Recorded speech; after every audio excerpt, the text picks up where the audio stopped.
In this video, I'm going to show you how to install Virtualbox on your machine. Head over to your web browser and search for Virtualbox, and then click on this Download Virtualbox. Since I'm on Windows, I'm going to select Windows Host, and it will download the latest version of Virtualbox. I'm just going to run that once it's done downloaded. And then continue with these next prompts. Next. And you'll see that it's going to add a network interface. We're going to click yes. Install. The user account control will pop up. You'll just need to click yes on that to allow it. And it's that quick.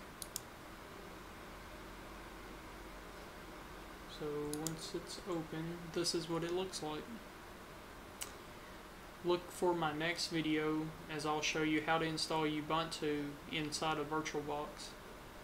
Thank you. If you enjoyed the video, like and hit the subscribe button.